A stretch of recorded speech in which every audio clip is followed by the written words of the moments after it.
Ain't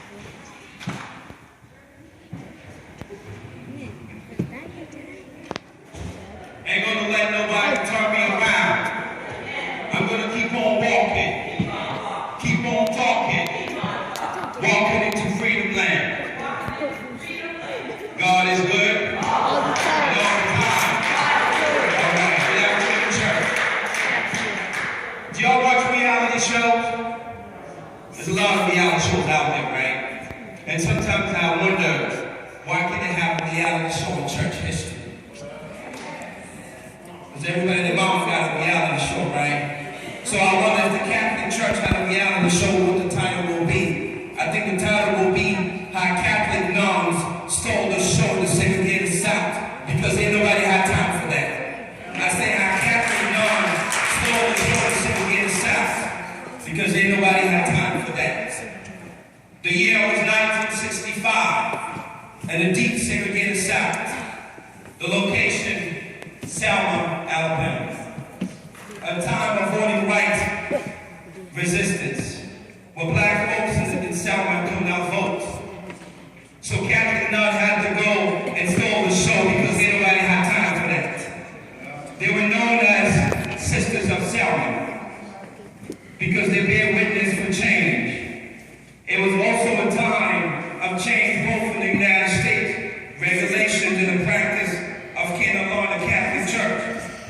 So when the American Civil Rights Act was passed a year before, the Second Vatican Council were addressing relations between the Catholic Church and the modern world, establishing religious order for men and women.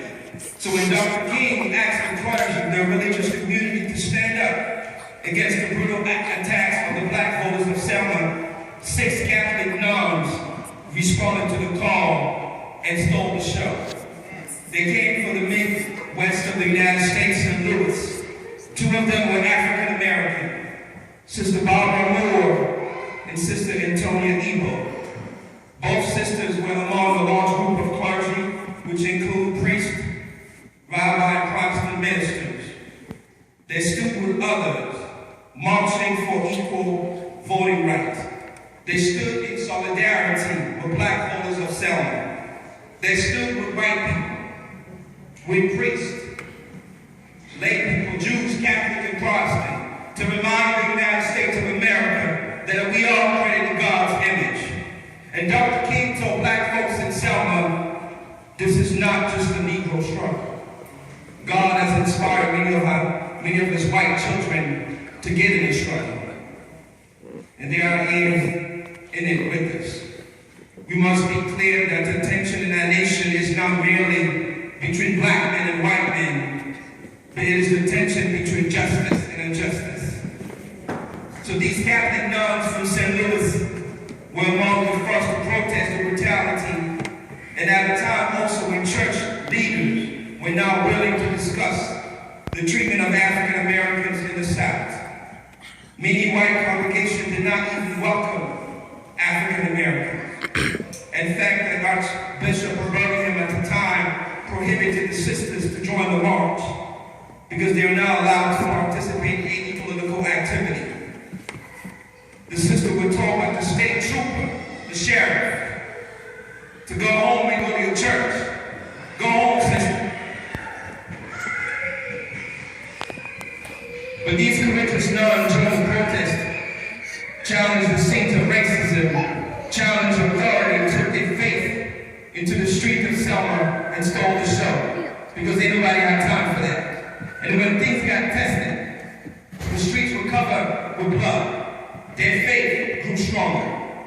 And Sister Ebo told them it was not easy, it was very intimidating. We were scared, but we didn't care. We didn't care if we're going to be followed by the FBI, because it is one thing to have right on a piece of paper, but if you cannot express that right in the way you live, then something has to give.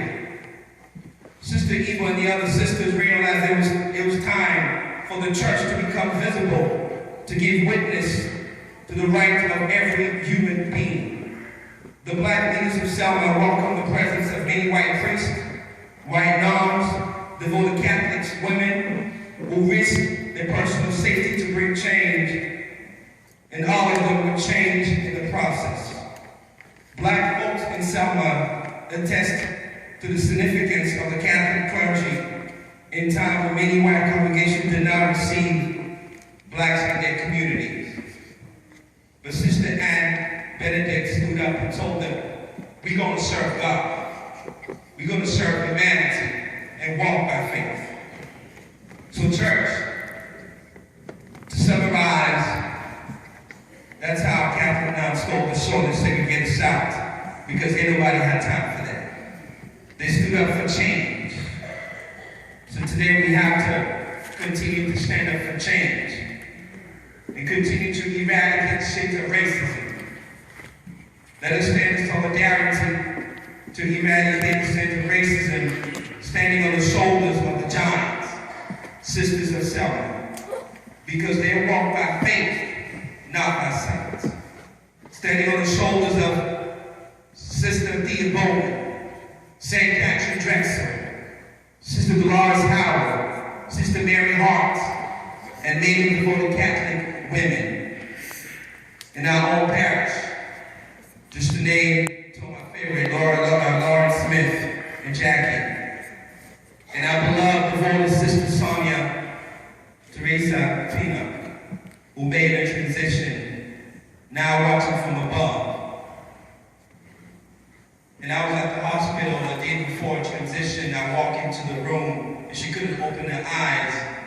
And my husband said, you know, you can talk to her, say something. You know, I was just praying. I was telling Sonia, you're a brave woman. You're a very courageous woman. And I was saying the whole Mary and her father. And then she started moving, you know. And I almost feel like, well, let me back away because she's trying to get ready for the walk apart, you know. I really honor her story and legacy of Yvonne. She's a very great woman because she walked by faith.